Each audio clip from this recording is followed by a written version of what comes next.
We have breaking news. 10 cities in China are now on lockdown as China tries to stop the spread of the deadly coronavirus outbreak. As of this morning, dozens of people are dead and more than 800 people infected around the world. CNN's David Culver traveled to the epicenter of the outbreak. He joins us live now from Beijing. David, when we spoke to you yesterday, there were 3 cities on lockdown, and that seems to have exponentially increased.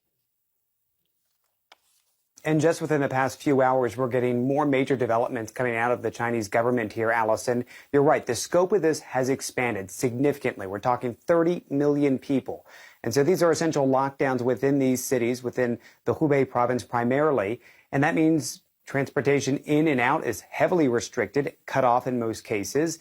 And transportation within the cities is also limited, making getting around quite difficult and next to impossible. But that's the intention, according to authorities. They don't want people gathering in public places, and they want, during this time of festival and celebration, people essentially to stay home and stay off the streets. They're trying to limit the exposure. All this as we're seeing that there is an increasingly dire situation in Wuhan.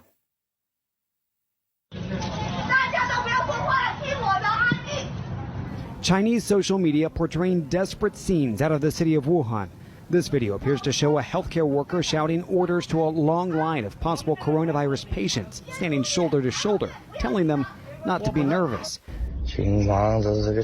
This one seems to depict a patient's view from the hospital bed, looking up at a medical staff fully covered in hazmat suits.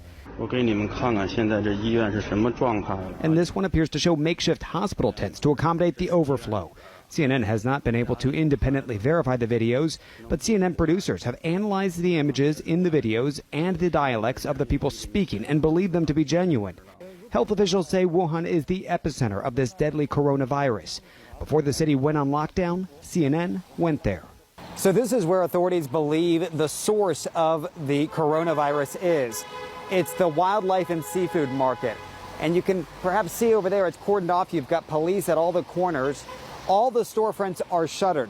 It is so sensitive that within minutes of us arriving and recording, security asked us to stop filming.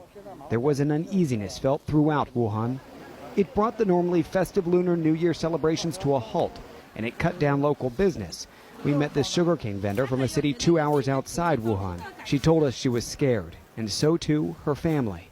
They were asking me to go back home, but I can't leave with all my inventory here. I've already bought these goods. I have no choice. I have to stay here and resign myself to my fate. In a drastic effort to contain the spread, China's state media reported a new hospital is being built. They shared this video of bulldozers clearing a lot in Wuhan. They say it'll be ready in 6 days. Wuhan city officials declared partial lockdown on Thursday. All transportation, including airports, highways, and train stations, to halt service out of the city. Just before it took effect, we rushed to board a train. And so too did hundreds of others. Crowds lined up for tickets at 4 a.m., stretching out the door, trying to catch one of the last trains out of Wuhan. And we have learned about new restrictions coming here to Beijing as well as Shanghai, John. They are raising the public health level to its highest level. They're going to regulate electricity. They're going to regulate water. They're going to prevent folks from hoarding medications. And they say they can quarantine any suspected cases that they determine need to be